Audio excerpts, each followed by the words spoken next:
Welcome to the Bosman viewing, and today it's time to look at another obscure player. But before we kick things off, let's look back at what made this guy so good.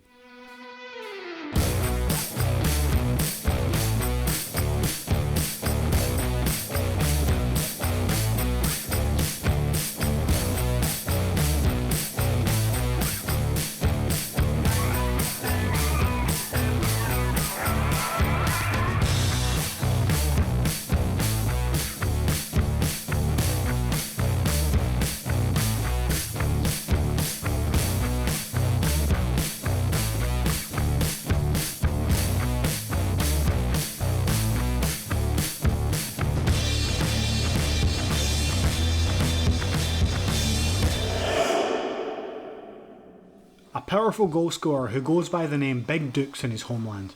It is, of course, Aussie legend Mark Viduka.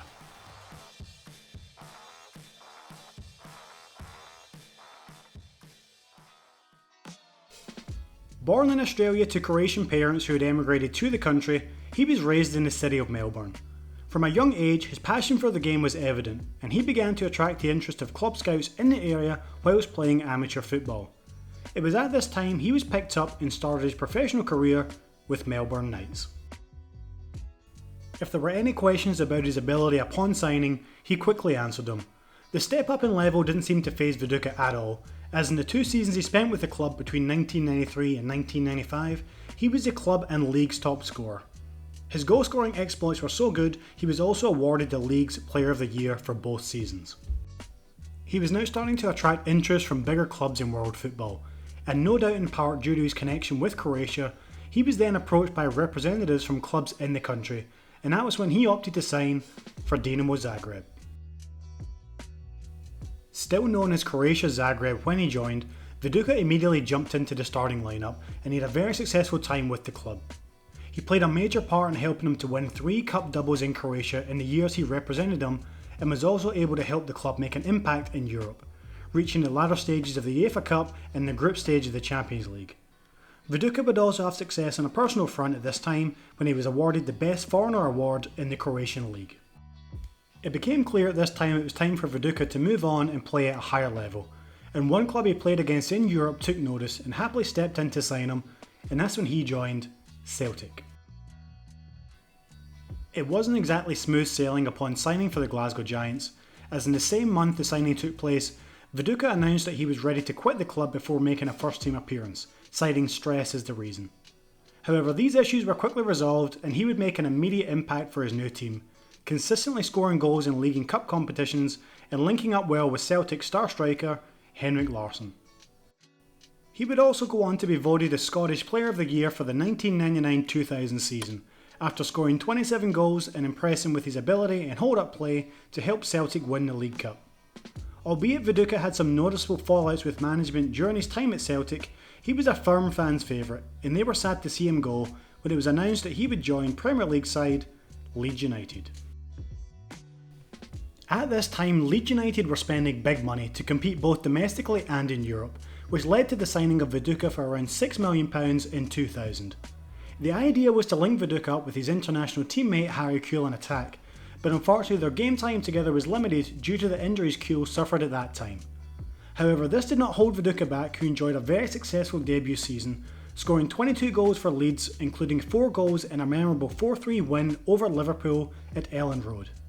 After helping his new club secure a top 4 finish in the Premier League, he was rewarded with a new 5-year deal to secure his services. Over the next few years, his goal-scoring form continued, and there was rumoured interest from both Manchester United and AC Milan to sign the player, but Viduka opted to stay at Leeds. Even though success was being made at the club on the pitch with top 4 finishes in the league, and even reaching the latter stages of the Champions League with some famous victories along the way, behind the scenes the club began to run into serious financial problems. This led to many star players being sold in an attempt to balance the books, which caused the form of the team to plummet. Viduka stayed until the end to try and save the club from the relegation battle, however he was unable to save Leeds from being relegated from the Premier League. At this moment the decision was taken by both the player and the club to sell Viduka to help Leeds' financial difficulties, and he was sold to Middlesbrough. Middlesbrough had just recently qualified for the UEFA Cup following their League Cup victory the year before, and Viduka was seen as a marquee signing to help the club compete in Europe. Even though his debut season was marred by injuries, it was clear he would play a big part in any future success Middlesbrough was going to have. The following season is when he really kicked on, quickly reaching double figures in the goal scoring charts, scoring memorable goals and helping his new club reach the FA Cup semi-final and most notably the UEFA Cup final. Unfortunately, they would end up on the losing side in that final to Sevilla, which Viduka had little control over and is said to have taken him over 4 months to get over. His final season at Middlesbrough saw him score 19 goals and was offered an extension to his contract, but he opted to leave on a free transfer at the time his contract expired, and he signed for Premier League rivals Newcastle. Upon signing for Newcastle, he stated he was ready to win the fans over and was looking forward to a new challenge in his career. He made a good start for his new club, even scoring his first goal against old side Middlesbrough, and continued to get on the score sheet before a number of niggling injuries started to disrupt his form and game time. During his time at Newcastle, there were many issues going on behind the scenes at the club, which saw many different managers come and go, which saw him play for 4 different managers over a short period of time. This unrest ultimately led to the club being relegated from the Premier League and the player being released from the club. Due to this happening and the injuries Viduka was battling at the time, he made the difficult decision to retire from football.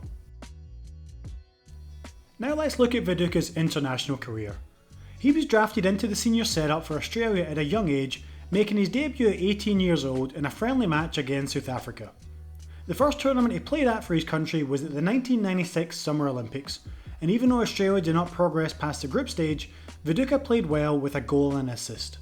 He would also go on to play for Australia at the 2000 Olympic Games that were being held in his home country. The main aim for Australia and Viduka was to qualify for a World Cup, and after being announced captain in the absence of the injured Craig Moore, he helped them do just that after narrowly beating Uruguay in a World Cup qualifier that ended in a penalty shootout. Australia qualified for the 2006 World Cup. Viduka would lead his country through this campaign with a hard-fought victory over Japan and tough games against Brazil and Croatia, reaching the last 16 where they ultimately lost to Italy. Following on from this World Cup exit, Viduka considered retiring from international football, citing family and club commitments as the main reason. However, he would continue playing for his country and went to the 2007 Asian Cup with Australia. Although never officially retired from international football, this would be the last time Viduka would represent his country, ending his international career with 43 full international caps and 11 goals. Now for what Viduka is doing these days. Thanks to his impressive career, his opinion on football is still being asked for from many media outlets in world football, and so far he's opted not to step into management. He currently lives in Zagreb, Croatia with his wife and children, where he owns and runs his own coffee shop. But I have no doubt there is a club out there that one day will want Viduka to be a part of their coaching staff. We hope you enjoyed the video. This is the Bosman viewing. If you're new here, you should check out our other videos and content. And if you did enjoy this one, if you could thumbs it up, that'd be great. Subscribe for more, and I'll see you on the next one.